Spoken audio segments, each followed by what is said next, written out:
네. 그러면 시작하도록 하겠습니다. 네, 여러분 반갑습니다. 우리 롯데백화점 실전투자반의 원용범님 환영합니다. 네, 강경수님 반갑습니다. 어서 오세요. 필립님, 네, 김장욱님, 우리 원용범님은 배우자분하고 같이 듣고 계시다고요. 반갑습니다. 우리 곽금희님 어서 오세요. 네. 사실은 제가 정말 하고 싶은 일은요, 물론 여러분들께 좋은 부동산 투자 정보를 제공해드려서 여러분들이 큰 자산을 이루고 또 계속 이런 성공적인 투자할 수 있게끔 도와드리는 것도 좋지만, 제가 정말 하고 싶은 일은요, 오늘 보여드릴 바로 이 영상에 관계된 겁니다. 사실 이런 공익적인 부분에서 제가 큰 뭔가 역할을 좀 하고 싶은데, 제가 이 이제 영상에 대해서 기획을 하면서 걱정한 게, 오늘 방송을 많이 안 볼 거다. 네, 봐요. 벌써 지난 시간에는요, 벌써 딱 시작하자마자 한 10분 안에 한 4, 50명이 들어오셨거든요. 네. 이 재미없는 거예요, 이런 내용이. 근데 제가 정말 이런 이제 유튜브라든지 또 네이버 카페라든지 이런 매체를 통해서 정말 어떻게 보면은 서민들의 또는 국민들의 전 재산이나 다름없는 이 전세보증금을 지킬 수 있는 방법. 그런데 너무나 많은 사람들이 잘 모르고 있다는 거. 그래서 이런 부분에 대한 제가 정보 전달, 또 여러분들께 정확한 지식을 전달해 드리고자 하는 이런 의도에서 이번 영상을 기획을 했거든요. 근데 아마 제가 예상하는 바대로 오늘 많이 안 들어올 것 같고요. 또 방송 끝나고 나면 이제 유튜브를 통해서 다시 보기가 가능하겠지만 분명히 이거 조회수 안 나올 거예요. 그렇지만 어쨌든 저는 계속해서 이런 일을 해 나가고자 합니다. 제가 매일 뭐 투자 정보하고 경매 매물 정보만 드리면 뭐 어쨌든 그런 이제 계획을 갖고 계신 분들에게 너무 좋으시겠지만, 저는 이런 영상을 통해서 더 이상의 이런 피해가 발생하지 않도록 많은 분들에게 도움을 드리고자 하거든요. 네. 이기영님, 네, 오리날다님, 네, 그리고 원용범님, 학생들이나 사회 초년생들이 봐야 할 영상일 거라고. 맞습니다. 그래서 제가 네이버 카페 우리 거의 10만 명이나 되는 회원들에게 전체 쪽지도 보냈단 말이에요. 이런 전세 계약을 앞두고 있거나 또는 전세로 보증금 사기 사건으로 인한 피해를 보셨던 분이 계시다면 이 영상을 꼭 볼 수 있게 좀 소개를 좀 하시라고 말씀을 드렸는데, 네, 이평란님 어서 오세요. 이거 많이 안 들어옵니다.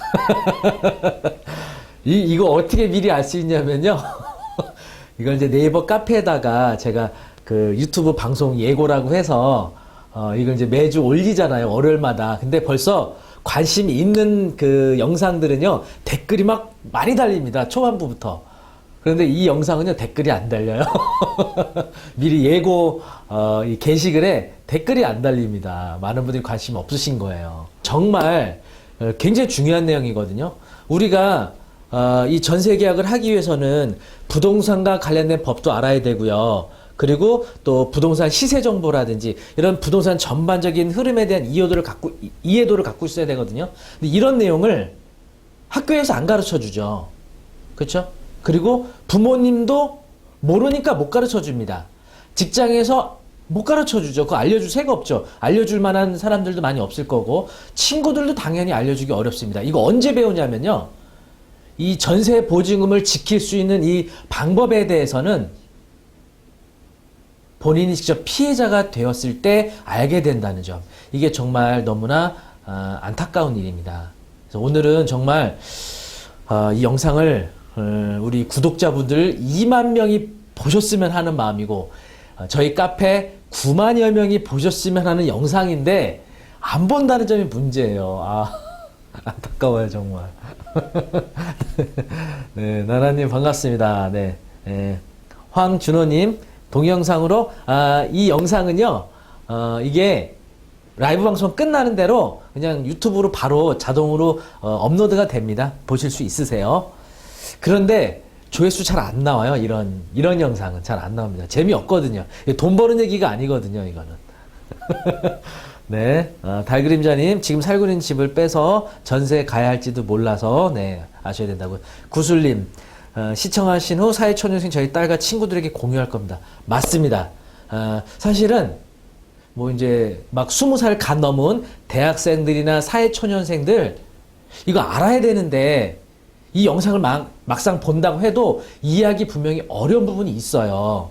그래서 제가 어쨌든 오늘 영상을 최대한 아주 부동산에 대한 초보자분들도 쉽게 이해하게끔 설명을 드리겠지만 어쨌든 이게 부동산 관련된 법을 설명드려야 되다 보니까 어려운 부분도 있거든요. 그래서 여러분들이 잘 듣고 이해하신 후에 그리고 특히 여러분 자녀가 있으신 분들은 자녀분들에게 꼭 정확하게 알려주셔야 됩니다. 만약에 20, 30대에 이런 피해를 당하게 되면요. 이거 평생 잊지 못할 큰 상처가 됩니다. 그래서 여러분 반드시 여러분뿐만이 아니고요. 여러분 자녀분들 또 주변의 친구분들 친척들에게 반드시 이 영상을 링크를 보내서 꼭 봐야 된다. 이렇게 소개를 해주셨으면 좋겠습니다. 네.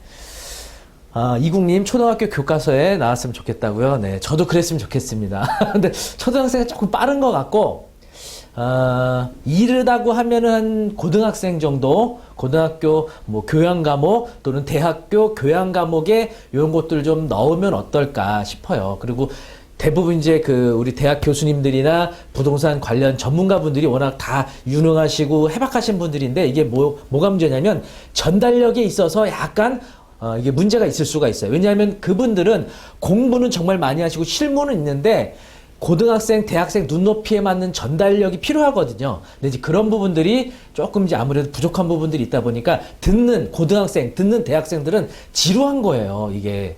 앞으로 내가 닥칠 일일 수 있겠지만 이게 지루하기 때문에 보기가 싫은 거예요. 네. 우리 황준호님, 조회수 10만 찍으신다고. 한 사람이 한 번밖에 안 됩니다. 네. 오리날다님, 자녀분들에게 물려줄 재산이라고요. 네. 그래도, 한 20분 들어오신. 오늘 사실은 제가 한 동시 시청자 수 한 3, 40명 정도 제가 지금 예상을 했어요. 지난 150명이 넘는 영상을 기대 안 합니다. 이제 그런 영상을 좋아하시는 분들이 또 이제 워낙 많으시니까. 근데 이런 영상을 좋아하시는 분들 많지 않으니까 제가 오늘 큰 기대 없이 그냥 어쨌든 내용은 충실하게 사실은 지난주 이제 5천만 원을 투자하는 아파트 영상보다도요 사실 이게 더 오래 걸렸어요. 준비하는데. 이게 더 힘들더라고요. 그래서 여러분 지금 요 방송 보고 계시는 분들 중에 이 링크를 주변에 이런 사항이 꼭 필요하신 분들에게 지금이라도 보내주시면 좋을 것 같아요. 네. 혹시 지금 이제 방송 보고 계시는 분들 중에 현재 전세로 거주하고 계시는 분 한번 손 들어보실래요? 전세로 거주하고 계시는 분? 현재? 누가 계실까요? 지금 뭐 한 20분 정도밖에 안 계셔서 뭐 어떠실지 모르겠는데 여러분 다 저기신가 본데 자가로 내 집 마련해서 내 집에서 거주하고 계신 것 같은데요. 자, 여러분들 중에 전세로 거주하시는 분들 누가 계실까요? 손 들어보세요. 전세로 거주하시는 분. 다 자가로 계신가 봐요. 네. 네, 황준호님. 월세도 마찬가지예요. 이 월세도, 전세 보증금보다는 적겠지만, 이 내용 잘 알고 계셔야 되고, 또 지금은 월세로 계시지만 언젠가는 또 전세로 또, 가실 수도 있는 거니까 잘 아셔야겠죠? 네. 백대복님은 자가로 계시다고요. 박동사님 전세로 계시다고. 네. 그리고 전세는요, 2년마다 돌아오잖아요. 2년마다. 그래서, 지금 이제 전세로 살고 계시면 여러분이 이제 만기가 되면 또 다시 새로운 전세 계약을 하셔야겠죠. 네. 네. 곽금희님, 따님께서 전세로 거주하고 계신다고요? 네. 요 영상 여러분, 어쨌든 잘 보고 계셨다가 잘 집중해서, 이해를 잘 하셨으면 좋겠고, 이 영상 마지막 부분에선 여러분 퀴즈가 있습니다. 퀴즈를 3개 준비했거든요. 그래서 요 퀴즈를 세 개를 다 맞추시면 오늘 100점. 한 문제당 33점이니까, 아시겠죠? 한번 여러분, 최소 2개 이상은 맞춰야겠다라는 그 목표를 가지고 오늘 영상 잘 청취해 주시기 바라겠습니다. 네, 그러면 시작하겠습니다. 자, 최근 들어서요, 이 전세 보증금 사기 사건이 굉장히 많이 발생하고 있습니다. 전세 보증금 사기 사건이 왜 이렇게 끊임없이 많이 발생하냐면요, 사기 사건 중에서 한 번에 큰 돈을 벌 수 있는 사기가 이 전세 보증금 사기 사건이에요. 왜냐하면 다른 사기 사건, 물론 이제 뭐 금융 다단기 사기 사건도 물론 한 번에 많은 돈을 벌 수가 있겠죠. 사기꾼들이. 하지만 이 전세 보증금 사기 사건은 다른 사기 사건보다 쉽게 돈을 벌 수 있단 말이에요. 사기꾼들이. 왜냐? 대부분의 사람들이 이 전세 보증금 제도에 대해서 무지하거든요. 속이기가 쉽다는 얘기예요. 그래서 이런 사건들이 뉴스에 항상 나오는데도 끊임없이 나오고 있죠. 그래서 최근에 대구 깡통주택으로 인해서 전세 보증금 68억을 돌려받지 못한 임차인 사건도 한번 있었고요. 그리고 60억대 안산 공인중개업 자매 사건, 여러분 뉴스에 아마 나왔던 거 보실 거예요. 그리고 영등포의 원룸인데요, 약 100가구, 그래서 120억이 넘는 임차인들의 전세 보증금 사기 사건이 있었어요. 너무나 안타까운 일이죠. 네. 자, 여러분, 이런 뉴스는요, 과거에도 많았고 지금도 일어나고 있고요, 앞으로도 계속 일어날 겁니다. 너무나 안타까워요. 그래서 저도 이제 이렇게 원룸 건물이나 또는 이런 고시원 건물을 이제 낙찰받고 명도할 때 보면은 그 임차인분들이 다 사연들이 있어요. 그러니까 뭐 한 건물 내에 적게는 뭐 10가구 정도, 많게는 40, 50가구가 거주하고 있는데, 뭐 어떤 분들은 다행히 보증금을 전액 또는 일부 받아가지만 사실상은 아주 많은 수의 임차인분들이 보증금을 돌려받지 못하고 수천만 원에서 수억 원에 달하는 보증금을 생으로 날리는 일이 생깁니다. 이 서민들에게 있어서요, 이 전세 보증금 정말 목숨과 같은 소중한 재산이거든요.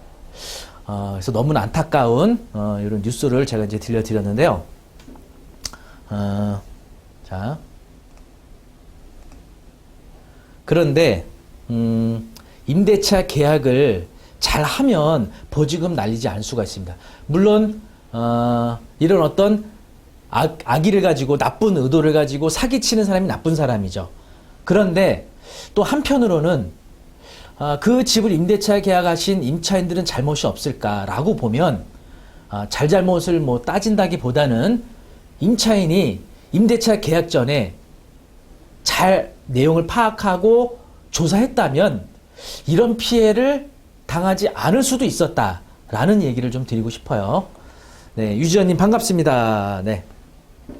자, 일단은 부동산 서류를 잘 확인해야 됩니다. 부동산 서류. 그거 좀 이따가 하나씩 설명을 드릴게요. 자, 두 번째, 주택임대차보호법을 잘 알아야 됩니다. 이게 법이죠. 그래서 일반 사람들은요, 법하면 머리가 아파요. 그래서 알기 싫어하고, 보세요. 지금 동시청자수가 21명이잖아요. 지난번에 5천만 원을 투자하는 물건 영상에는 150명 넘게 오시는데, 이런 영상은 20명밖에 안 봐요. 관심이 없단 말이에요. 잘 알아야 됩니다. 네. 여러분, 빨리 다른 분들 들어오시라고 하셔야 돼요. 자, 그리고 부동산 관련된 법을 또 더 많이 알아야 됩니다. 그리고 이런 부동산 사고가 생겼을 때 공인중개업소를 이용한 경우 공인중개사가 책임을 질까요? 자, 여러분 한번 얘기해 보실래요? 이런 식으로 해서 전세보증금을 피해를 봤어요. 그러면 그곳을 중개해준 공인중개업소에서 책임을 질까요? 어떨 것 같아요? 여러분이 생각하실 때 공인중개사분들이 과연 책임을 지겠느냐?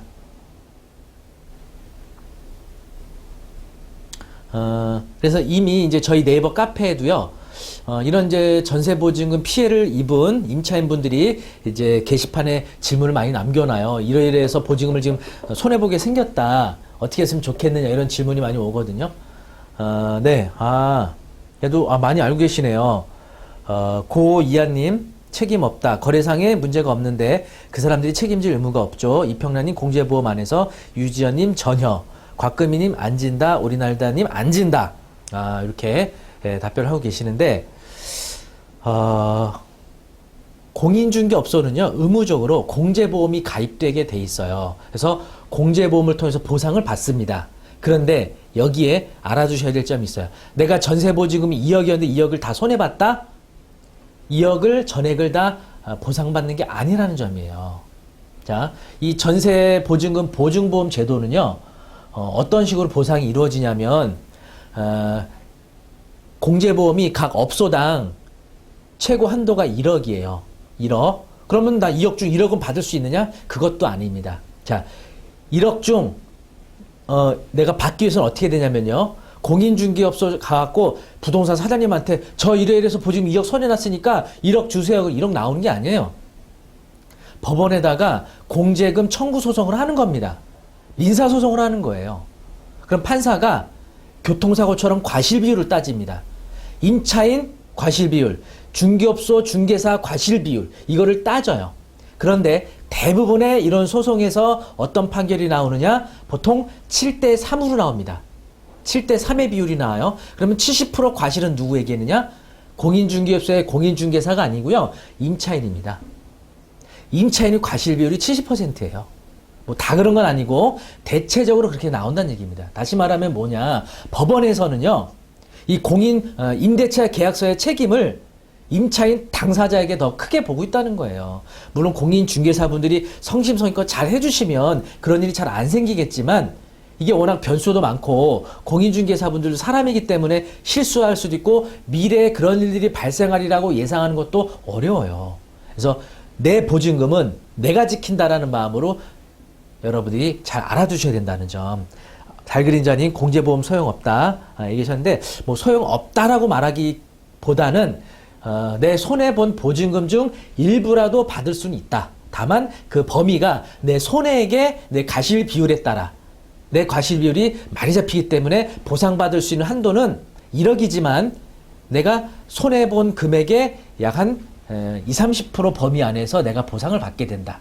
요 점을 알아두셔야 될 것 같아요. 그래서 공인중개사분을 믿고 거래해야겠다라는 것보다는 내가 본인이 잘 알고 본인이 잘 판단해서 해야 된다는 점, 요 점을 각별히 좀 우리가 주의해서 알고 임대차 계약을 해야 되지 않을까 생각이 듭니다. 그 공인중개사분들도 뭐 여기 이제 영상 보고 계시는 분들도 아마 공인중개사분들 계실 텐데 뭐 워낙 다 열심히 하시는 분들이지만 어쨌든 특히 이제 모든 계약이 다 마찬가지지만 이런 영세한 임차인들을 중개해 주실 때 특히 이런 임대차 계약에서 특별히 신경을 좀 많이 쓰셔서 좀 피해가 발생하지 않도록 잘 해주셨으면 하는 마음 또 전해드립니다. 자, 임대차 계약 전에 그러면 어떤 서류를 확인을 해야 되느냐? 첫 번째 바로 등기부 등본이에요. 이 부동산 거래할 때 매매 계약을 한다, 임대차 계약을 한다 할 때 이런 모든 거래 방식에서요. 가장 기본이 되는 서류가 등기부 등본이에요. 근데 제가 이제 이런 부동산 강의를 하다 보면 의외로 등기부 등본을 내 손으로 직접 발급받아서 보실 수 있는 분들이 생각보다 많지 않습니다. 그래서 저는 깜짝 놀라는데요. 자, 이 등기부 등본 발급받는 방법은요. 검색창에 인터넷 등기소라고 검색하시면 돼요. 그래서 여러분들이 한번 시험 삼아서 본인이 거주하고 있는 집의 등기부 등본을 한번 열람을 해보세요. 어렵지 않으시거든요. 네이버 카페나 또는 제 유튜브 영상에 등기부 등본 열람하는 방법 제가 올려드렸거든요. 그거 잘 보셔서 확인해 보시면 좋을 것 같아요. 그래서 인터넷 등기소 사이트 가셔서 회원가입하고 여기 이제 유료로 진행되는 거니까 한 건당 열람은 700원이에요. 그래서 직접 등기부 등본을 열람을 해야 된다는 거. 자, 2번 해야 됩니다. 언제? 임대차 계약 전에. 그리고 임대차 계약 보통 한두 달에 잔금 납부하잖아요. 잔금 치고 이사 들어가잖아요. 그때 다시 한 번 더. 항상 등기부등본은 돈 주기 전에 보시는 겁니다. 임대차 계약하기 전에 한번 등기부등본 보고요. 그리고 잔금 주기 전에 한 번 더 보고, 물론 공인중개업소 이용하시게 되면 공인중개사분이 이렇게 등기부등본을 교부해 주죠. 바로 발급받아서. 등기부등본은 어저께 거 안 됩니다. 한 달 전 거 안 돼요. 바로 지금 발급받아야 돼. 지금. 그리고 지금은요, 스마트폰으로도 열람이 돼요, 여러분. 스마트폰, PC 다 발급이 되니까 여러분 반드시 등기부등본을 내 손으로 직접, 그렇죠? 공인중개사분이 발급도 해주기도 하는데, 얼마 전에는 또 어떤 사건이 있었냐면은 공인중개사하고 사기꾼하고 이게 공모를 해서 허위의 등기부등본을 보여줬던 사례도 있었어요. 뭐 그런 일이 자주 있진 않지만 어쨌든 등기부등본은 내 손으로, 요거 꼭 염두에 두시면 좋을 것 같아요. 자, 등기부등본을 통해서 소유자가 누구냐, 요걸 잘 확인하셔야 돼요. 소유자. 알겠죠? 그래서 이 소유자에 관계된 부분을 뒷부분에 조금 더 설명을 드릴게요. 자, 그리고 등기부등본에 설정된 권리를 확인해야 됩니다. 그쵸? 만약에 근저당이 설정돼 있다면 이분이 대출받은 거잖아요. 그러면 시세는 얼마인데 대출을 요만큼 받았다면 내가 보증금을 주고 들어갔을 때 안전한지 안전하지 않은지 요 판단이 필요하겠죠. 근데 만약에 가압류라든지 가처분이라든지 이런 소유권에 제한을 가하는 권리들 있죠? 가압류, 가처분 설정된 부동산에는 절대 임대차 계약하시면 안 되죠. 근저당은 잘 판단하고 하셔야 되고, 되도록이면 매매가와 전세가 갭 차이가 많이 안 나는 지역들은요, 대출 없는 집에 들어가시는 게 좋아요. 하지만 대출이 있는 집에 들어간다고 하면 제가 잠시 후 이것도 잘 설명을 드릴 거예요. 어쨌든 등기부등본을 통해서 여기 어떤 것들이 설정되는지 보시면 돼요, 여러분. 어렵지 않으시거든요. 네. 김은정님, 어제 전세 계약하셨다고요? 네. 자, 아직 그럼 잔금 납부하시기 전이니까, 자, 요 영상 끝까지 잘 봐주시면 도움이 되실 것 같아요. 네. 여러분들 덕분에 지금, 동시 시청자 수가 이제 30분을 넘었네요. 네. 오늘 제가 목표한 30명이 됐습니다. 감사합니다. 네. 사실은 저는 이런 영상을 많이 찍고 싶어요. 이렇게 막 투자 영상도 여러분들이 전해드리는 건 좋지만, 이런 공익적인 내용을 담고 있는 이런 영상 저는 정말 많이 하고 싶거든요. 왜냐하면 이런 영상에는 악플도 안 달리고요. 싫어요도 안 달려요.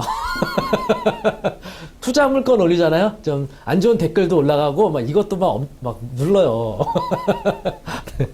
네.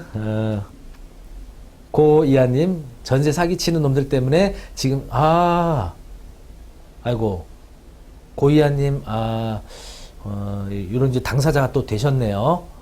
네. 어쨌든 이 영상 보시면서 여러분 어쨌든 또 한번 다시 한번 이런 것들 좀 아픈 거긴 하지만 복귀를 해서 다시는 이런 일이 없게끔 해야겠죠. 네. 네. 김은정님, 소유주가 외국에 있어 위임장 받아서 아내분이 대신 계약했는데 괜찮겠냐? 네. 달그림자니 안심전세라는 거 조금 이따 다 나옵니다. 자, 그 다음에 이 부분도 사실은 제가 여러분들께 할 말이 정말 많아요. 대부분 이제 집합건축물에 많이 살고 계시죠. 집합건축물이라는 거는 아파트, 빌라, 오피스텔 같은 호수별로 101호, 102호, 103호 같이 호수별로 구분 소유되어 있는 부동산을 말해요. 그러니까 대표적으로 아파트라고 보시면 돼요. 아파트를 집합건축물이라고 하는데, 집합건축물 등기부등본을 보시면 표제부 중 대지권의 표시 부분이 나와요.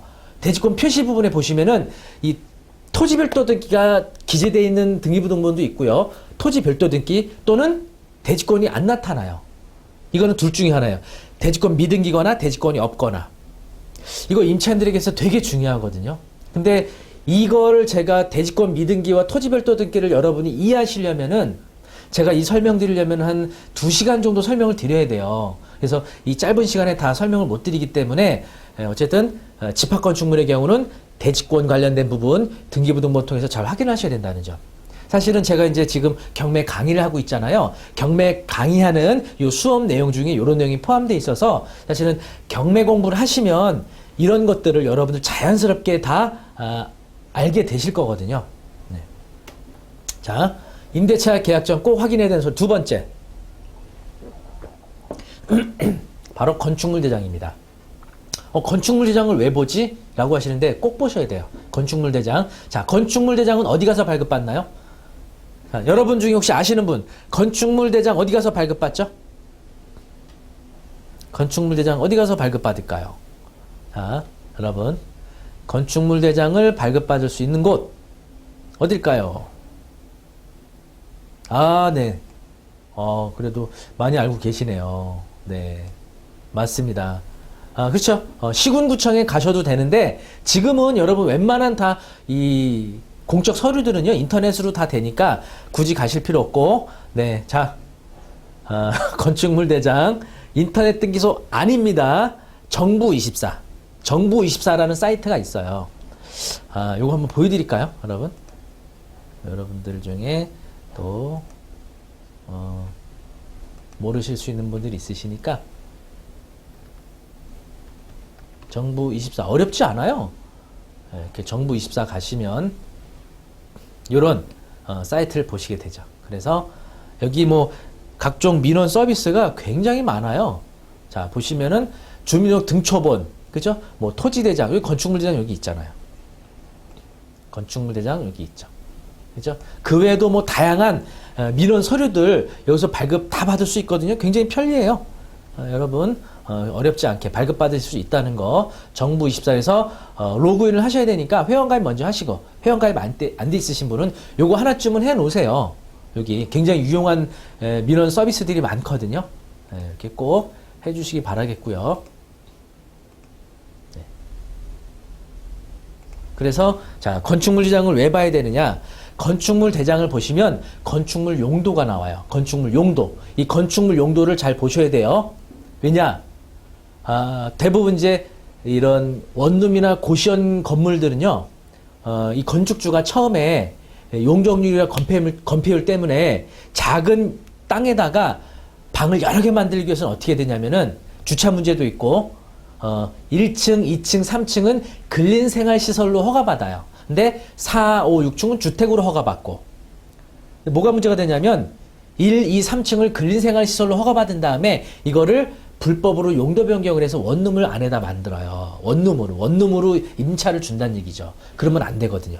이런 식으로 불법 용도하게 되면은 누군가에 의해서 적발이 되겠죠. 그러면 건축물 대장에 보시면 위반 건축물이라고 쓰여지게 됩니다. 그러면 그때부터 이행강제금이 나와요. 그러면 건물 소유주에게 부과가 되는 거죠. 임차인에게 부과되는 건 아니죠. 근데 뭐가 문제냐? 이거 외에도 또 위반 건축물 여부를 확인하시는 건데, 또는 3층짜리 건물에 원래 허가받은 건물은 3층. 근데 4층으로 불법 증축했어요. 불법 증축. 그래서 내가 4층에 살아요. 이래도 보증금 보호는 받아요. 여러분, 대항력이 없거나 그런 건 아닙니다.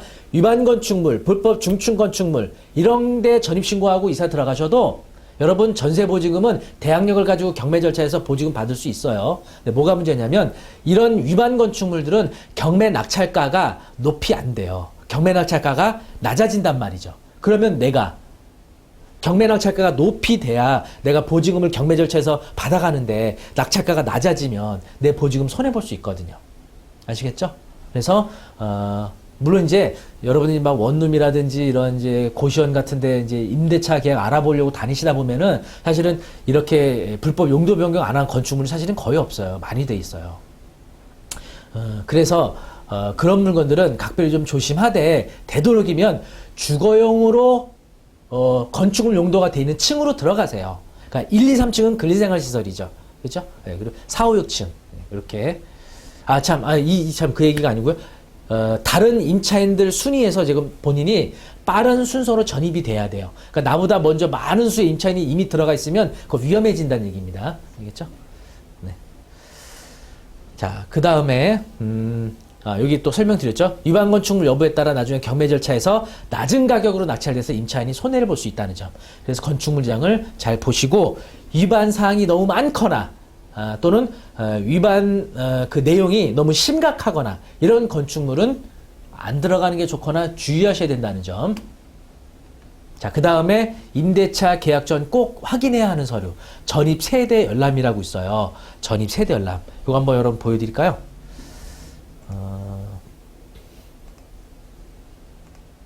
전입 세대 열람은 어떻게 생겼냐면요.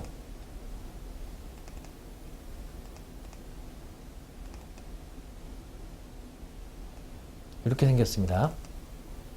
요거 말고 다가구 전입세대를 한번 보여드리는 게 좋겠네요. 자, 이렇게 자, 전입체달람이라는 게 이제 이렇게 생긴 게 있는데, 여러분 아마 일상생활에서 이렇게 보실 게 거의 없으실 거예요. 이건 뭐냐면, 이 집에 누가 몇 년, 몇 월, 며칠 전입 신고돼 있나 확인하는 리스트예요. 근데 문제는 이거는,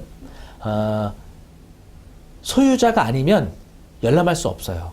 그러니까 임차인은 임의로 내가 이 집 전세 계약 하려고 하는데 이 집에 누가 전입돼 있나 확인하기 위해서 이거 주민센터 가서 신청하시면 발급이 안 됩니다. 소유자만 가능해요. 그럼 어떻게 되느냐? 소유자, 그러니까 임대차 계약의 임대인 있죠? 그분한테 동의를 받아서, 위임장을 받아서 열람을 해야 돼. 아니면 집주인 보고 발급해 달라고 하던가. 그리고 요거는 인터넷으로 안 됩니다. 직접 주민센터 가셔야 돼요. 이 전입체달람은 왜 필요하냐면은, 아파트나 빌라, 오피스텔 같은 집합 건축물에서는 사실 그다지 뭐 필요한 사항은 아니고요. 다가구나 원룸 있죠. 이런 데서는 이게 굉장히 중요해요. 왜냐하면 다가구나 원룸이 경매가 들어오잖아요. 그러면은 경매 절차에서 낙찰 대금에서 돈을 받아가야 될 거 아니에요. 내가 전세 보증금을. 근데 임차인들이 이 집에 10명이 살고 있어요. 그러면 10명 중 어떤 순서대로 돈을 받아가느냐 이거죠. 어떤 순서대로. 그거 좀 이따 자세히 설명드릴 텐데 바로 전입신고와 확정일자에 따라 순서가 정해져요. 근데 보통 임차인들이 거기 들어가면서 전입신고 확정일자 다 한단 말이죠. 그러면 원룸이 10개인데 9개는 이미 사람들이 살고 있어요. 그렇죠? 그리고 방 하나만 비어 있어요. 내가 10번째로 그 집에 들어갑니다. 그러면 내 보증금 배당받는 순서는 10번째가 될 가능성이 크죠. 그렇죠? 그래서 사실은 임대차 계약을 할 때 이 집에 나보다 먼저 전입신고하고 살고 있는 다른 임차인들의 보증금 정보를 알아야 돼요. 그런데 이게 실무상에서 뭐가 문제냐면 집주인들이 이 정보를 줘야 되거든요. 집주인만 알잖아요. 그래서 집주인이 정보를 투명하고 정확하게 알려줘야 되는데 사실 이런 일들이 실무에서 좀 어렵다는 얘기예요. 임대인분들이 잘 안 알려주거나 또는 알려줄 때 허위로 알려주거나 사실은 공인중개사분들도 이거에 대한 설명의 의무가 있는데 임대인의 동의가 있어야만이 정보를 준단 말이죠. 공인중개사들도 집주인이 이런 내용을 정확하게 알려주지 않으면은 뭐 알려줄 방법이 없는 거죠. 그래서 중개 대상물 확인 설명서라고 임대차 계약할 때 중개사분들이 임차인분들한테 제공해주는 교부 서류가 있어요. 중개 대상물 확인 설명서. 거기에다가 공시되지 않은 권리를 기재하는 그 칸이 있거든요. 거기다가 이런 걸 작성하는 건데 어쨌든 여러분들이 다가구나 원룸의 경우에는 한 번은 어쨌든 공인중개사에게 요구를 하세요. 집주인한테 좀 얘기하셔서 기존에 거주하고 있는 분들, 임차인분들의 보증금 정보를 좀 알려달라라고 요청을 하세요. 그러면 어떤 임대인분들은 알려줍니다. 그리고 전입세대알람하고, 그러니까 전입세대알람과 기존 먼저 살고 있던 임차인들의 보증금 정보 두 가지를 받으셔야 돼요. 그래서 전입 신고된 요 뭐 여기 1번 김모 씨 2002년 8월 31일 그쵸? 여기 자 여기 화면에 보시는 것처럼 이거.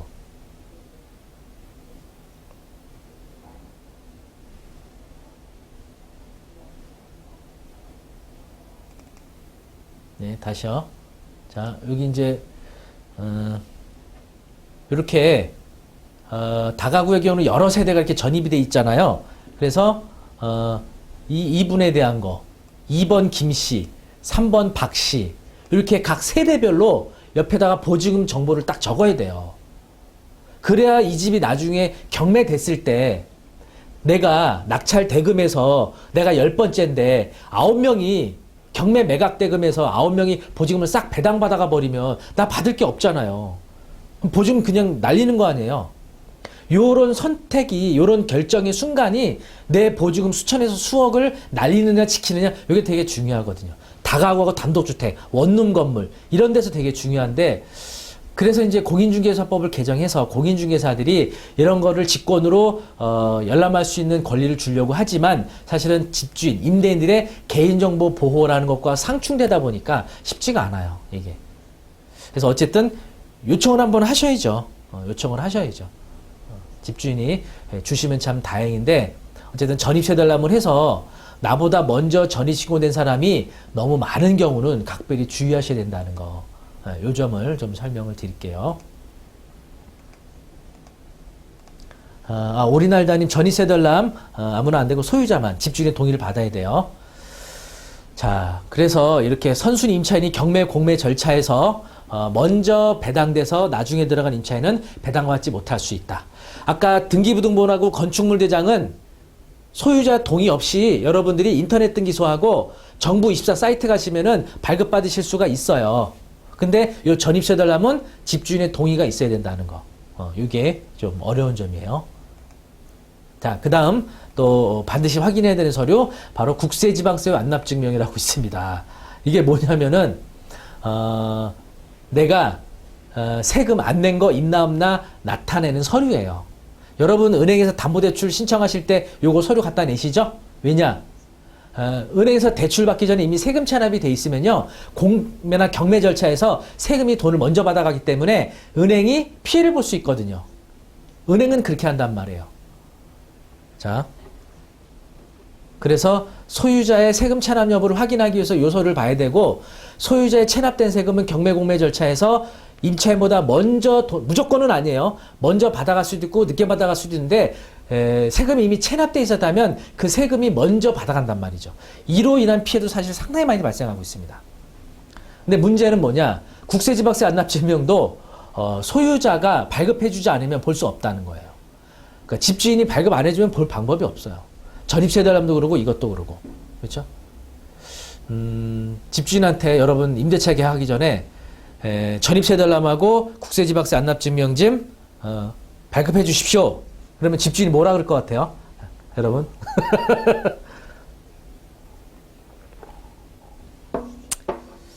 여러분이 동시청사 38명 되셨네요. 네. 감사합니다. 그래도 많이 들어오셨네요. 별로 재미없는 내용인데 그래도 많이 들어오셨어요. 감사합니다. 자, 여러분이 만약에 여러분이 집주인이면 세입자가 전입세덜남하고 국세지방세 완납증명증 발급해달라 그러면은 해주실 건가요? 안 해주실 건가요? 한번 여러분 의견 올려줘 보실래요? 어떠세요? 다른 데 알아보라고. 맞습니다. 집주인분들이 기분 나쁘죠. 내 세금 여부를 당신이 왜 하려 그래? 이렇게 되거든요. 네. 단둥이 알짜강이라고, 네. 김은정이 국세는 좀 귀찮을 것 같다, 안 해줄 것 같다. 네, 보통 안 해주죠. 네, 맞습니다. 사실 이거 되게 안타까운 일이에요. 그래서 이게 이제 집주인의 개인정보 보호와 임차인의 임차권 보호, 이게 지금 상충하는데 어떤 거를 더 우선해야 되느냐, 그렇죠? 지금은 임대인의 개인정보 보호가 우선하는 거거든요. 지금은. 근데 임차인들의 임차권 보호를 더 우선해야 되느냐. 이게 문제네요.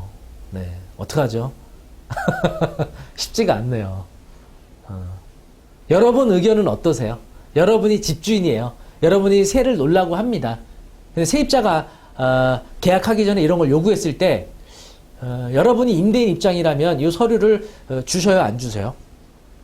어떨 것 같아요? 받아낼 방법이 없습니다. 세입자가. 사실은 은행은요, 대출 실행하기 전에 국세지방세 완납증명하고 전입세덜남 해오라 그래요, 은행은. 그러면 집주인들이 해줘요, 안 해줘요? 은행에다가는 해주죠. 왜냐하면 이 서류 은행에다 안 내면 은행에서 대출 안 나가거든요. 그런데 이 세입자한테 이 서류 안 해줘갖고 안 들어온다 그러면, 다른 세입자 구하면 되잖아요. 그러니까 임대인이 아쉬울 게 없기 때문에 굳이 이거를 잘 안 해주죠. 네. 근데 아마, 오아시스 스타님 요청했다가 욕먹으셨다고 부동산에서 중간에 물어본 내용 들었는데 이럴 줄 알았으면 계약 안 했다고? 네네. 그러네요, 이게. 그쵸? 그래서 이거를, 알기가 어렵다. 요런 점이 이제 문제가 되겠죠. 자, 그 다음에, 또 이제 깡통전세라는 게 있죠. 깡통전세. 이건 뭐냐면, 자, 시세보다 대출과 임차인 보증금을 합한 금액이 더 높은 거예요. 시세가 더 낮은 거예요. 또는 전세 보증금과 시세가 낮거나 깡통전세. 그렇죠? 근데 예를 들어서 대출이 없는 상태에서 들어간 분들은 깡통전세를 하더라도 보증금 손해를 안 볼 수도 있지만 대출이 있는 상태에서 들어간 분들은 임차보증금을 손해볼 수밖에 없는 상황이 오는 겁니다. 자, 그래서 깡통전세 피하기 위해서는 시세를 확인해야 돼요. 그래서 지금 시세가 얼마냐 이런 걸 잘 확인하셔야 되고, 경매 공매 절차에서 낙찰 가격에 따라 내 보증금이 배당될 거냐 배당되지 못할 거냐 이걸 잘 판단하셔야 돼요. 그래서 시세는 국토부 실거래가 사이트라든지 또 네이버 부동산 호갱노노 사이트 통해서 현 시세를 알아봐야죠. 보통은 시세 대비 전세 보증금 비율이 한 60% 범위 안에 들어오는 게 좋아요. 왜냐? 시세라는 게 매매와 전세 시세가 유지되거나 올라갈 수도 있지만 내려갈 수도 있잖아요. 매매가와 전세가가 내려가게 되면은, 그쵸? 손해볼 수 있거든요. 근데 2년이라는 시간 동안 단기간에 아주 반값까지 떨어지지는 잘 않거든요. 웬만하면 IMF나 금융위 같은 이런 대내외적인 큰 악재가 아니고서는 그런 식으로 아주 그냥 반토막 날 일은 없기 때문에 2년 정도면 어느 정도 하락으로 갈 수 있다는 걸 감안하면 시세 대비 그쵸? 이렇게. 근데 사실은 지난주에 제가 올려드렸던 그 투자 영상과 지금 이거는 정반대되는 지금 이해관계죠. 투자하는 입장에서는 매매가 대비 전세가율 높은 걸 투자해야 소액으로 갭 투자하기 좋잖아요. 근데 반대로 임차인들은 그런 집을 들어가면 위험하다는 얘기입니다. 어떻게 해요? 네. 김은정님, 등기부등본 요구했다가 부동산이 그러면 안 된다고 해서 못 봤다. 등기부등본은 봐야죠. 등기부등본은 왜 안 보여줘요? 등기부등본은 중개업소에서 발급을 해줘야 되고 의무예요. 부동산에서 발급 안 해주면 김은정님이 직접 보시면 돼요. 네, 오아시스 스타님, 타 전세계약 내역도 요청했는데 개인정보라고 화낸다고요. 네, 지금 현실이 좀 그렇죠. 그래서 깡통전세를 피하기 위해서는 소액 갭 투자자분들과 이해관계를 달리해야 된다는 얘기입니다. 그래서 이제 이런 경우죠. 예를 들어서 이제 뭐 매매가가 3억, 전세가 뭐 2억 5천이다. 그러면 이런 거는 약간 위험성이 있거든요. 그래서 이런 경우에는 이렇게 하시면 되죠. 전세가 비율을 한 70% 범위로 맞추고 나머지 전세 보증 차액에 대해서 반전세식으로 월 얼마씩 주는 거. 이게 아까운 것 같지만 이게 나중에 최악을 봐서는 이게 더 나은 선택일 수도 있어요. 집주인도 오히려 좋아할 수도 있고. 네. 자, 그래서 등기부등본에 설정된 권리, 근저당과 임차 보증금을 더한 것이 시세의 60에서 70% 이내에 들어오는 게 좋다. 되도록이면 대출 없는 집에 들어가는 게 좋아요. 매매가 대비 전세가율 높은 데는 대출이 있는 집에 들어가시면 안 됩니다.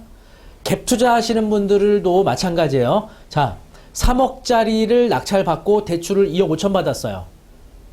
2억 5천 전세를 받습니다. 그럼 어떻게 해야 돼요? 2억 5천 대출 받은 거를 상환을 시켜야죠. 그렇죠? 그래서 여러분들이 들어가실 때, 근데 여기서 조심하셔야 돼요. 보증금 2억 5천을 집주인한테 주면서 거기 계약서에 특이하게 쓰죠. 임대차 보증금으로 대출 받은 걸 상환하기로 한다. 특이하게다 쓰는 거는 이게 크게 이게 나한테 효력이 없어요. 집주인이 약속 이행을 안 하면 그냥 휴지 조각 되는 거예요. 그래서 그런 경우에는 반드시 전세 보증금을 잔금날 집주인한테 주는 게 아니고요. 법무사를 불러서 법무사를 시켜요. 그래서 법무사 보고 대출 상환시키고 근저당 말소해달라고 바로 그날 말소 시켜야 됩니다. 전세 보증금 주면서 그날. 아시겠죠? 특이하게다가 뭐 말소하기로 한다. 그럼 집주인이야 말소해주겠지. 말소 안 시키면요. 안 된단 말이죠. 권리증. 김은정님 등기 권리증은 안 보여줘요. 등기 권리증 보여줘도 되는데 기분 나쁘죠. 그래서 이 사람이 소유자인지 아닌지는 신분증으로 보통 확인은 하죠. 신분증. 근데 신분증 위조하면 그것도 사실은 답이 없죠. 신분증하고 등기 권리증을 확인하는 게 사실 확실한데 이런 것들이 이런 체계 자체가 그런 것들이 아직 미비해요. 이게 안 됩니다. 집주인이 잘 안 보여주죠. 그리고 고이아님 신축 건물이나 중개인의 시세를 물어봤는데 거짓으로 알려줬다고요. 네. 신축은 들어가지 말라고. 네. 그렇죠. 시세가 형성되지 않은 주택은 시세 평가하기가 좀 어려운 부분이 있죠. 그리고 오아시스타님, 부동산 수수료가 엄청 비싼데 다들 최대 수수료 받던데 그런 부동 사용하지 마세요. 수수료까지 우리가 얘기하기 좀 그렇고요. 그거는 정해진 규정이니까, 요율이니까 뭐 그거는 뭐 서로 협의해서 하는 거니까. 예. 자, 그 다음에 대리인이 계약하는 경우 있죠. 집주인이 직접 못 와서 아까 질문해 주셨던 우리 구독자님처럼. 자, 이럴 때는 반드시 소유자의 인감 증명 한 통과 인감 도장 날인된 위임장, 요거 여러분이 받아두셔야 돼요. 여러분이 보관하시는 겁니다. 이거 나중에 경매 들어오거나 어떤 분쟁이 생기면은 이거 여부에 따라서 보증금 날리느냐 지키느냐 요거에 달려 있어요. 이거 여러분이 직접 잘 보관하셔야 돼요. 두 번째, 소유자와 전화통화 정도는 한번 해야 된다. 그렇죠? 왜냐? 대리로 계약하면서 사기 사건이 많이 나거든요. 대리 계약으로 사기 사건이 많이 발생해요. 왜냐? 인감증명 위임장도 위조하거나 눈 가리고 아웅식으로 인감 없이 그냥 아무 도장이나 찍은 이 위임장으로다가 계약을 하려고 하는 사람들이 있단 말이죠. 그래서 소유자와 전화통화. 그죠? 그래서 소유자 전화통화하면서 주민등록번호가 어떻게 되시죠? 딱 물어보시면은 자기 주민등록번호가 아니면 당황돼갖고 이거 갑자기 순간적으로 얘기를 못해요. 자, 그리고 소유자가 여러 명인 경우. 이거 뭐냐면은 어떤 부동산을 공동명의로 소유하는 경우도 있잖아요. 대부분 이제 부부가 이렇게 2분의 1씩 공동명의로 소유하죠.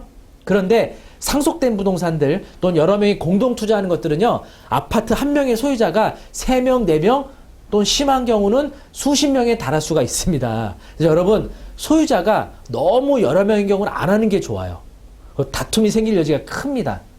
알겠죠? 근데 한 5명 이내 정도면 그 정도면 뭐 괜찮을 수도 있는데 아파트의 소유자가 공동 소유자가 6명 이상이다. 그러면 좀 다툼이 생길 여지가 있어서 좀 피하시는 게 좋을 것 같고 일단은 과반수 지분 권리자와 계약합니다.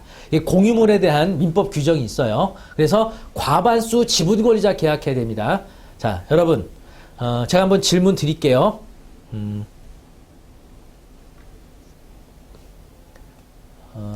자, 아이고. 그럼 질문 드릴게요.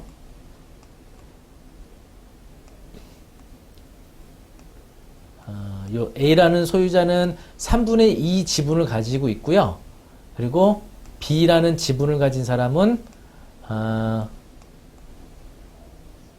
3분의 1을 가지고 있습니다. 자, B라는 사람하고 임대차 계약하면은 임대차 계약의 효력이 있을까요? 없을까요? 3분의 1 지분권자인 B와만 임대차 계약하면 효력이 있을까요? 없을까요? 네, 오아시스타님 전세금 잔금으로 새 매도인 소유 이동 등기 이전도 하던데 불안하더라고요. 리모델링 싹 해석하게 하더라고요. 김은정님, 다른 사람이 짜고 외워 살 수도 있지 않을까요? 뭐 사기 치려면은 뭐 여러 가지 방법이 있기 때문에 사기를 완벽하게 막기는 어려워요. 세상이라는 게. 최대한 피해가야죠. 아, 네. 우리 여기 지금 33명 시청하시는 분들 전부 다, 네. 다 고수들이시네요. 네. 금세 이해하시네요. 과반수 지분 권리자와 계약해야 됩니다. 3분의 1은 과반수가 아니죠. 그래서 이 3분의 1 지분권자와 계약하면 안 되고요. 이 사람하고 계약하면 안 되고, A하고 계약하거나 아니면 A, B 다 계약하거나 과반수 이상과 해야 됩니다. 자, 그러면 요번에 난이도 조금 높여서, 자, A가 2분의 1. 자, B. 보통 이제 부부간에 이렇게 2분의 1씩 공동명의로 하는 경우 있죠. A하고 하면 또는 B하고만 한쪽 사람하고만 임대차 계약하면 효력이 있을까요? 없을까요? 한 사람하고만 임대차 계약하면 자 A하고만 계약하거나 B하고만 계약하거나 효력이 있어요? 없어요? 김은정님 60대 40인 경우는 60 지분 가진 사람과 하면 될까요? 맞습니다. 과반수 이상과 하시면 돼요. 자 단둥이님 없다. 곽금희님 있다. 원용범님 두 사람 모두 동의가 필요하다. 이평란님 효력이 있다. 여기서 약간 이게 답이 갈라지네요. 네. 네. 자, 여러분 생각 어떠세요? 누구랑 계약해야 되죠? 나나님 없다. 자, 과반수가 뭐예요? 과반수. 50%를 초과하는 겁니다. 초과. 2분의 1은 50%씩이잖아요. 그죠? 그래서 이거는 둘 다 과반수가 아니에요. 이런 경우에는 이 두 사람 다 와서 계약서 써야 됩니다. A하고 B가 부동산에 다 와서 계약서를 써야 돼요. 한 사람하고 쓰면 임대차 계약에 효력이 없는 겁니다. 네. 자, 경매 공매 시 부족한 보증 청구를 위해서 되도록이면 모든 소유자가 계약하는 게 좋다는 겁니다. 그러니까 법률적으로는 과반수랑 계약해도 효력은 있지만 나중에 경고매 절차에서 보증은 부족한 것에 대해서 청구하기 위해서는 과반수든 소수든 모든 지분권자들하고 계약하는 게 좋다. 이렇게 말씀드리고 싶어요. 자, 그리고 신탁부동산. 이 신탁부동산 사기 사건도 굉장히 많이 발생합니다. 신탁부동산. 여러분, 신탁부동산이 뭐냐? 궁금하신 분들은요, 제가 신탁부동산에 대해서 자세하게 설명한 영상이 있거든요. 요거 알아두시면은 전세 계약하는데도 여러분이 보호도 받지만 신탁공매 투자할 때도 굉장히 유용해서 요거 잘 알고 계세요.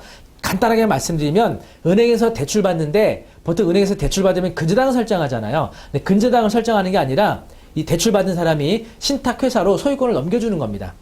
등기부등본 보시면 신탁회사로 소유권이 넘어가요. 그죠? 네. 그런데 그러니까 외관상 소유권은 신탁회사로 넘어가 있지만 진정한 소유자에게는 본인에게 있는 거예요. 근데 왜 신탁회사로 소유권 넘겨주냐?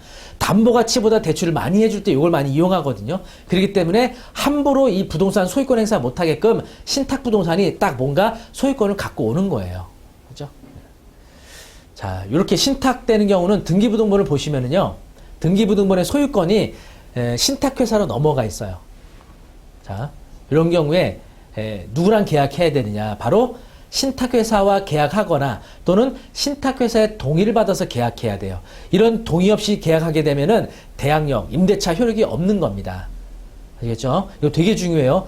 이거로 영등포 그 100명에 달한 임차인들이 이 내용으로 사기를 당한 거예요. 수백억을. 그죠?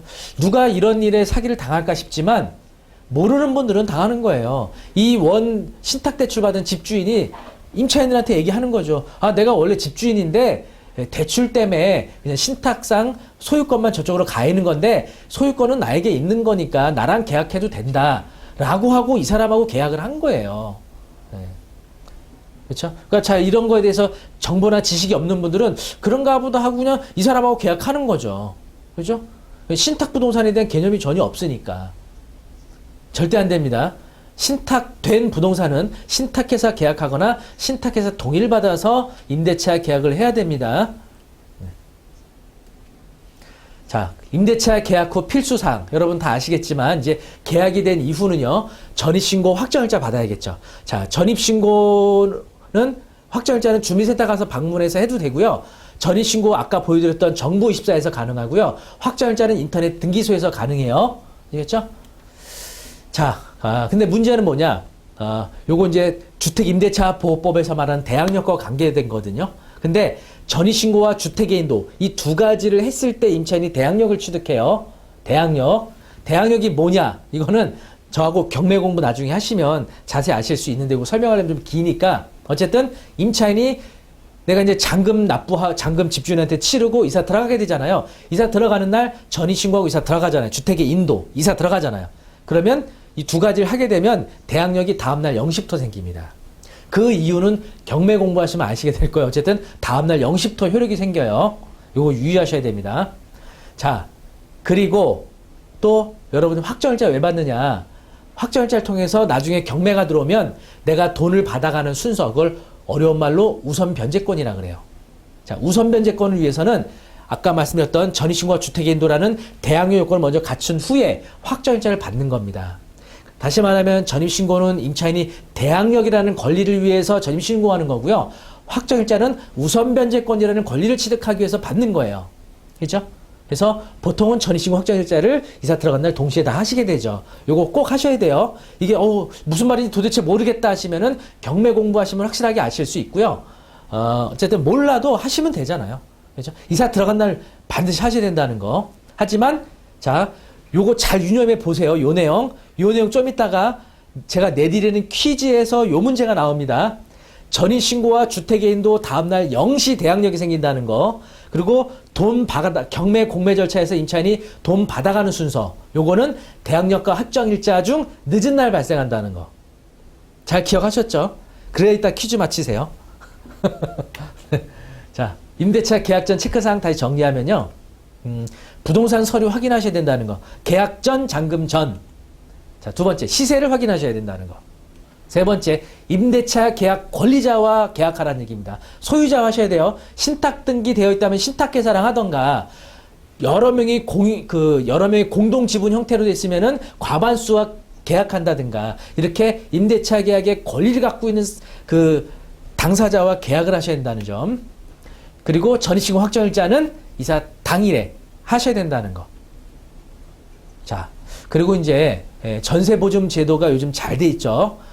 전세보증을 받지 못해서 이사가지 못하는 경우, 또는 살고 있는 집이 경매로 넘어가서 보증금을 날릴 우려가 있는 경우 전세보증보험에 가입하면 비교적 그래도 안전하다 말씀을 드릴 수가 있겠습니다. 자, 우리나라의 전세보증보험제도는요, 두 가지예요. 허그 주택도시보증공사, 그리고 SGI 서울보증보험, 이렇게 두 군데서 진행을 하고 있죠. 자, 여기서 이제 핵심 사항은요. 자, 여러분들이 아셔야 되는 거 핵심 사항을 말씀드리면, 자, 허그의 주택도시보증공사 보증금 한도는 요거예요. 수도권 7억, 그 외 지역 5억 이하. 요거 초과되는 데들은 해당이 안 되고, 자, 그럼 어떻게 하면 되느냐? SGI 서울보증보험, 아파트는 제한이 없고요. 그리고 그 외주택, 다가구, 단독주택 같은 그 상가주택 같은 거는 10억 이내. 그죠? 웬만하면은 뭐 다 해당이 되지 않을까 싶어요. 그래서 아파트 고액 전세자분들은 서울보증보험도 괜찮겠죠. 네. 자, 그리고 보증 신청인이 신청한 금액, 전액이 되고요. 그리고 임대차 계약서상 임차 보증금 전액. 네. 그리고 여기 보시면은 보증 한도, 허그 같은 경우는 아파트의 80%, 단독주택의 60%. 그리고 서울보증보험은 아파트 전액, 그 외 주택은 10억. 보증보험료 이렇게. 근데 사실은 이게 뭐 한 2, 3억짜리에서 몇십만 원 정도 나오는데 그게 아주 부담되는 보험료는 아니거든요, 여러분. 그래서 요거 아까워하지 마시고, 요거 보증보험료 내는 거 아까워하지 마시고 요걸 드셔야 돼요.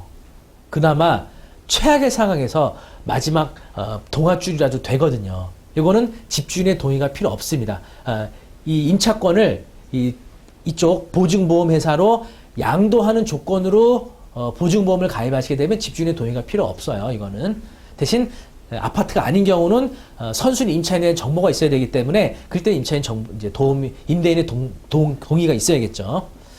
네, 어쨌든 제가 영상 이렇게 지금 이렇게 보여드리고 있으니까 요거를 영상 뭐 정지해 놓고 아니면 다시 보기로 해서 이렇게 자세하게 검토하시면 되겠죠. 네, 자, 그러면 전세 계약 해도 될까? 퀴즈가 3개 나갑니다, 여러분. 네, 단둥이님 대출이 70%인 집에 전세 싸게 들어가려고 하는데 보증보험 가입 가능한지, 이 정도면 아마 가능할 거로 보여지는데 보증보험 회사하고 미리 담당자하고 상의하시고 그리고 계약하시면 좋을 것 같아요. 네. 자, 오늘 이제 영상 마지막 부분 요 퀴즈 여러분 3개 다 맞추시면 여러분들은 전세계약에서 보증금 날릴 우려가 없는 분들이에요. 근데 하나도 못 맞히거나 하나 정도밖에 못 맞힌다 그러면 전세 보증금을 날릴 위험성이 상당히 높다. 그래서 부동산 공부를 좀 하셔야 된다. 이렇게 보시면 되겠습니다. 네, 요거 잘 문제 한번 퀴즈를 맞춰보세요. 조금 어려울 수도 있어요. 자, 시세 6억인 아파트가 있습니다. 자, 2020년 5월 8일 날 등기부등본을 보니까 근저당 채권 최고액이 2억 4천만 원으로 설정이 돼 있어요. 원금은 2억입니다. 대출 2억 받았대요. 보통 등기부등본에 설정된 채권 최고액은 대출받은 원금의 한 120% 정도 설정되니까. 자, 전세보증금 4억입니다. 이거 들어가도 될까요? 안 될까요? 여러분 어때요? 이런 집에 들어가면은 안전한가요? 안전하지 않은가요? 언뜻 생각하면 집주인이 대출 2억 받았고 내가 4억 주고 들어가니까 합치면 6억이잖아요. 시세 6억이니까 들어가도 되지 않나 생각되시잖아요. 어때요? 들어가면 안 되나요? 전세가 없어요. 막 귀해요. 요즘에 전세 갈 데가 없어요. 막 어떡하죠? 나 이 집에 꼭 전세 들어가고 싶은데 안 된다. 안 된다. 네, 위험하다. 왜 위험한지 아세요? 왜? 그거를 알아보는 겁니다. 자, 경매가 진행돼서 만약에 낙찰이 5억 5천에 되잖아요. 자, 임차인은 배당이 얼마가 될까요? 이거 맞춰보세요, 여러분. 자, 퀴즈, 첫 번째 퀴즈입니다. 이 은행은요, 대출 2억 나갔지만 경매가 들어왔다는 거는 이자를 못 내고 있다는 얘기 아니에요. 그러면 이자가 점점점 불어난단 말이죠. 그러면 연체가 시작된 때로부터 은행이 경매 절차가 지나서 배당받을 때까지 약 한 1년 반 정도 걸려요. 1년 반.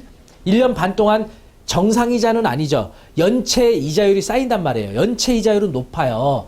그나마 지금 금리가 낮아서 연체 이자도 높진 않지만 예전에는 연체 이자율이만 20%도 넘어갔단 말이죠. 그러면은 1년 반 동안 원금 2억에다가 매월 몇백만 원씩 달라붙는 거예요. 그래서 나중에 경매로 배당받을 때쯤에는 대출해준 은행이 채권 최고액 2억 4천만 원을 다 받아간다고 가정하면 임차인이 얼마 배당받아요? 은행이 2억 4천을 다 받아갈 상황이 됐습니다. 그러면 5억 5천이 낙찰되면 임차인은 얼마 배당받아요? 3억 1천이에요? 3억이에요? 왜 이렇게 답이 다 달라요? 이거 난이도 제일 쉬운 문제인데? 큰일 났네. 큰일 났다. 이거 알아야 되는데, 무작정 막연히, 들어가면 안 돼요. 이러면 안 되고, 우리가 계산을 통해서 얼마 정도 나중에 배당이 되니까 들어가도 된다, 안 된다, 이런 판단을 할 줄 알아야 더 난이도 있는 상황에서도 여러분이 판단하실 수 있거든요. 다시 한번 여러분 잘 생각해 보세요. 이분, 근저당 채권 최고의 2억 4천만 원을 받아가는 입장이라면, 임차인은 이 경매 절차에서 얼마를 받아가느냐. 이렇게 답이 왜 다 다르지? 이거 이렇게 난이도 어려운 거 아닌데? 세 가지 문제 중에 난이도 가장 낮은 건데. 아니, 경매 비용 이런 거 말고, 너무 깊이 들어가지 말고요. 그런 거, 조세 채권, 경매 비용 이런 거 빼고, 그냥 이 금액대로만 계산했을 때, 3억 1천이잖아요. 5억 5천에서 2억 4천 은행이 먼저 받아가잖아요. 대출이 있은 상태에 임차인이 나중에 들어가는 거잖아요. 그렇죠? 그러면 임차인이 손해 얼마 보는 거죠? 임차인이 9천만 원 손해 보는 거죠. 이거 사전에 들어가기 전에 계산했으면 이분이 안 들어갔겠죠?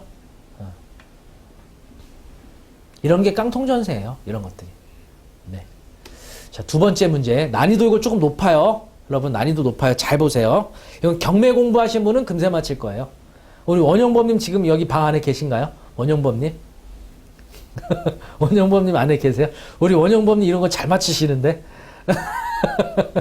네. 자, 2017년도 10월 1일 날 전입신고하고 확정일자, 전세보증 3억으로 6억짜리 아파트를 들어갔어요. 10월 1일 날 근저당이 4억이 설정됐습니다. 그런데 저 근저당에 의해서 임의경매가 들어와요. 낙찰은 5억에 됩니다. 자, 임차인 배당금은 얼마일까요? 자, 맞춰보세요. 자, 과연 이 정답 누가 가장 먼저 맞출지. 자.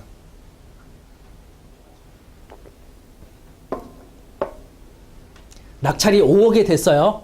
임차인이 3억을 다 받아갈까요? 아니면 3억을 다 못 받아가고 부족하게 받아갈까요? 자, 얼마를 받아갈까요?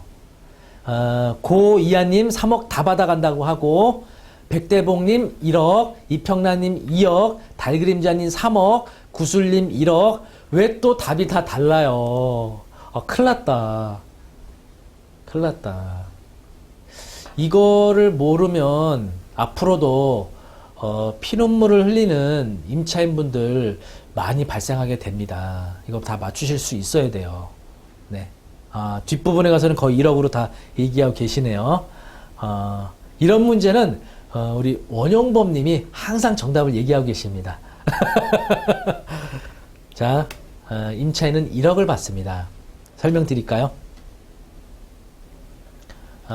자, 설명을 드리면,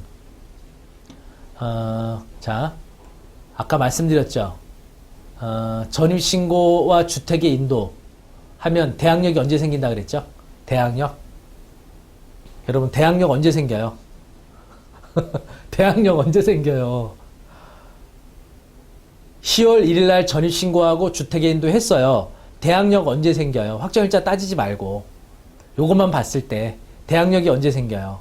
그렇죠. 이분은 대항력이 10월 2일 0시 대항력이 생겨요. 대항력이 생긴단 말이죠.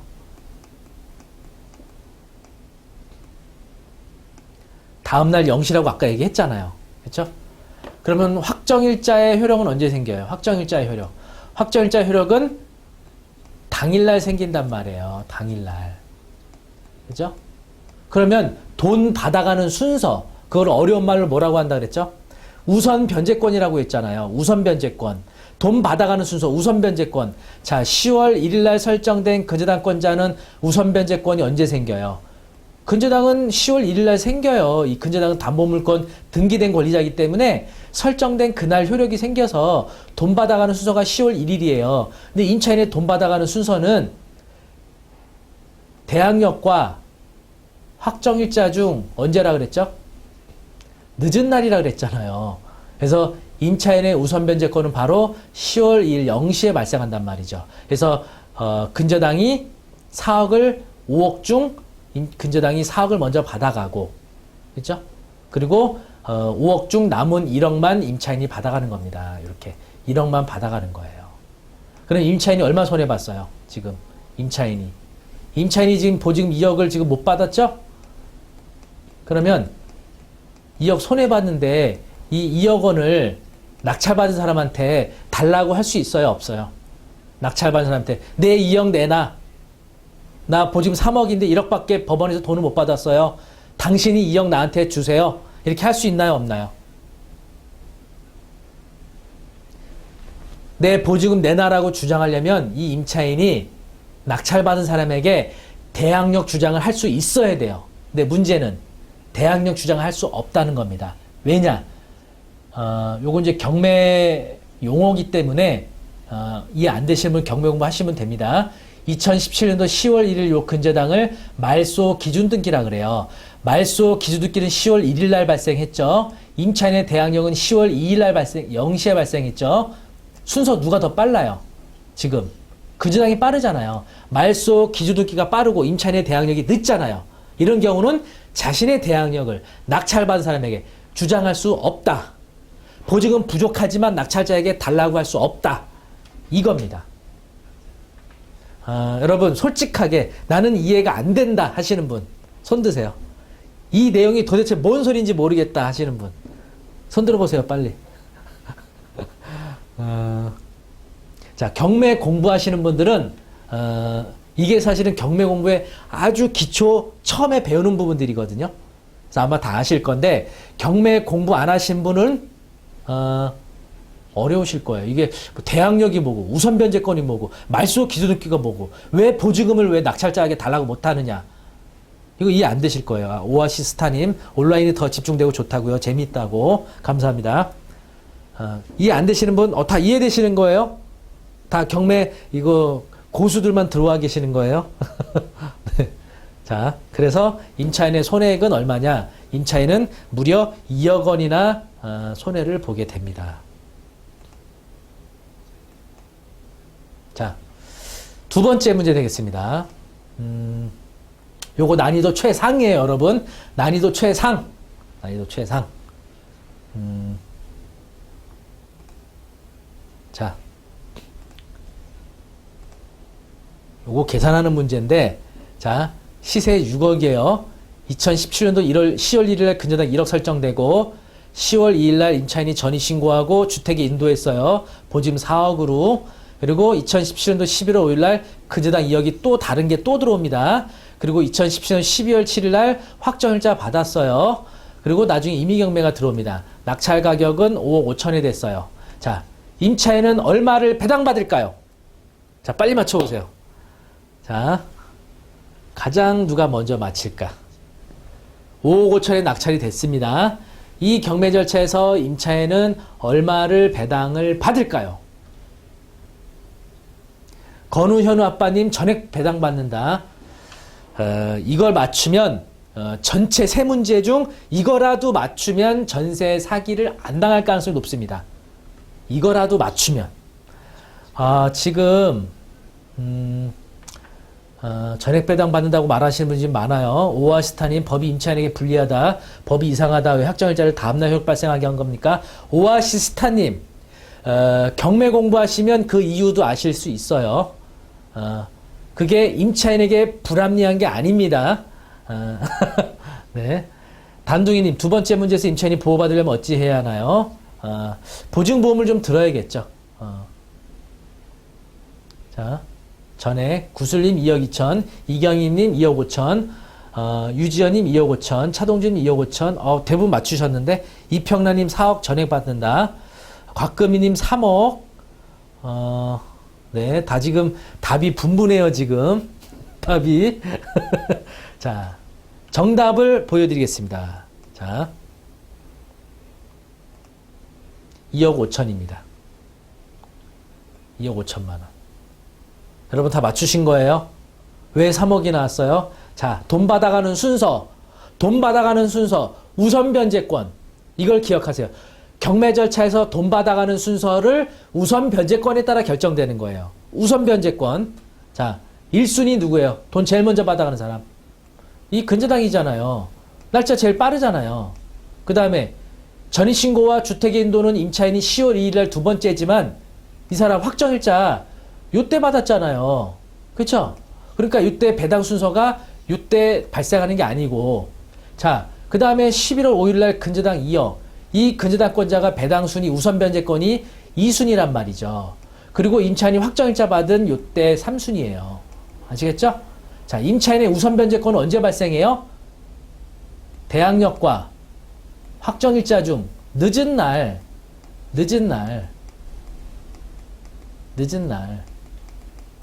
왜 늦은 날이냐? 요것도 경매 공부하시면은 이해하십니다. 네, 이거 불합리한 게 아니에요. 이게 아주 논리적이고 합리적인 겁니다.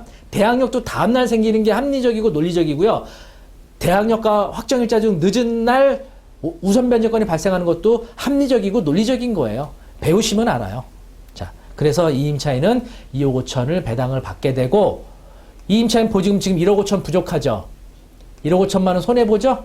자, 1억 5천만 원 손해본 거 낙찰받은 사람에게 달라고 할 수 있어요? 없어요? 자, 여러분, 낙찰받은 사람한테 자신이 부족하게 배당받은 1억 5천만 원 낙찰받은 사람한테 주세요라고 할 수 있어요? 없어요? 그럴 권리가 있나요? 없나요? 보증금 달라고 할 권리가 없단 얘기입니다. 왜 없어요? 말소 기준늦기, 최우선 요 근저당, 말소 기준늦기보다 대항력이 지금 늦잖아요. 임차인의 대항력은 언제 생겨요? 전입신고와 주택인도한 다음날 0시. 10월 2일 전입신고 주택인도 했으니까 10월 3일 0시잖아요.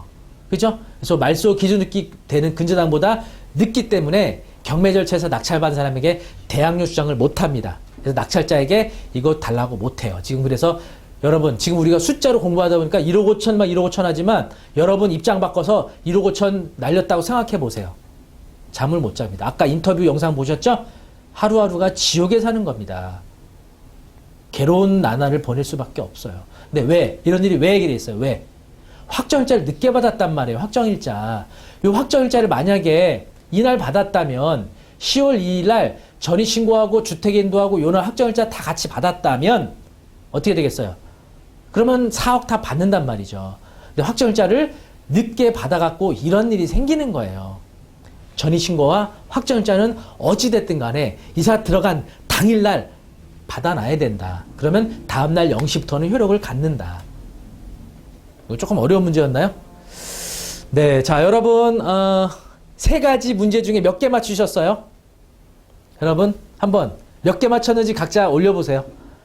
나 솔직하게 나 몇 개 맞췄나? 네. 네, 확정일자 늦게 받는 분들 가끔 계세요. 자, 여러분 오아시스타임 초급에서 배운 것 같은데 다시 배워야 된다. 머리 복잡해서 스타일이다. 머릿속에 지우개. 전인식 확정일자는 동시에 하는 게 이경님 2개, 이평란님 2개, 단둥이님 1문제, 달그림님 1개, 달그림자님 우리 부동산 경매 공부 조금 열심히 해주셔야 될 것 같아요. 곽근희님 2개, 또 몇 개 맞추셨어요? 자, 몇 개들 맞추셨죠? 동시 시청자 수 40명까지 넘어갔네요. 우리가 벌써 1시간을 이렇게 달리다 보니까 40명까지, 오늘 제가 계획했던, 목표했던 동시 시청자 수 40명을 넘었네요. 근데 지금 여러분, 좋아요 수가 17명이세요. 여러분, 우리 동시 시청자 수 많지 않은데 좋아요라도 좀 많이 부탁드립니다. 구독을 안 누르고 보시는 분들 구독까지 눌러주시고요. 지금 좋아요 눌러주지 않으신 분은 좋아요 이렇게 터치 한 번으로 또 큰 힘이 되니까 많이 눌러주시면 감사하겠습니다. 네. 좋아요 수가 지금 올라가고 있습니다. 네, 좋아요 수가 지금 계속 올라가고 있어요. 여러분, 좋아요 많이 눌러주시면 감사하겠습니다. 머리 멈춤입니다. 갈고 닦아야겠습니다. 설명 잘해주셔서 감사해요. 리마켓님 방금 들어와서 빵개. 리마켓님은 이 영상 다시 업로드 됐을 때 처음부터 한번 다시 잘 봐주시고요. 오아시스타님 확정일자 먼저 하는데 이분은 반대로 했네요. 네, 확정일자 먼저 해도 전이시고 나중에 하면 결국 다음날 0시입니다. 네, 이평란님 감사합니다. 나나님 다음 주 주제 월요일날 예고로 올려드릴게요. 월요일날 예고. 주말 동안 머리 좀 싸매고 다음 주에도 천상 이런 공익적인 내용이 담겨있는 내용 여러분 관심이 없어서 투자 물건을 좀 해야 될 것 같아요. 투자할 수 있는 물건들 공개하는 영상을 아마 라이브로 해야 될 것 같습니다. 건우현우 아빠님 좋아요 감사합니다. 단둥이님 좋아요 감사합니다. 네, 곽경희님, 이경희님 감사합니다. 오늘 어떻게 많은 도움이 되셨는지 모르겠습니다. 네, 라방, 리마켓님 매주 금요일 오후 2시에 부동산 또는 경매와 관련된 물건 정보 또 다양한 지식 정보들 제가 방송을 통해서 전해 드리고 있습니다. 전재진님 아쉽다고 이제 들어오셔서 네, 요거 다시 보기로 보시면 됩니다. 자, 여러분 아직 좋아요 누르지 않으시는 분들은 좋아요 한 번 더 해주시면 감사하겠습니다. 단둥이님 아파트 상가 토지 등 다방면으로 알겠습니다. 제가 더 다양한 물건 정보도 계속해서 전달해 드리도록 하겠습니다. 다음 주도 여러분 재미있는 방송으로 라이브 때 만나 뵙도록 하겠습니다. 여러분 오늘 방송에 참여해 주신 분들 네, 감사드리면서 네이버 카페 박초로의 경매 아카데미 오시면 부동산과 경매 관련된 정보 더 다양하게 보실 수 있고요. 또 유튜브 부동산 경매 전문 TV 박초로의 경매 TV도 구독, 좋아요 바랍니다. 여러분 다음 주 금요일 날 건강하게 또 만나도록 하겠습니다. 감사합니다.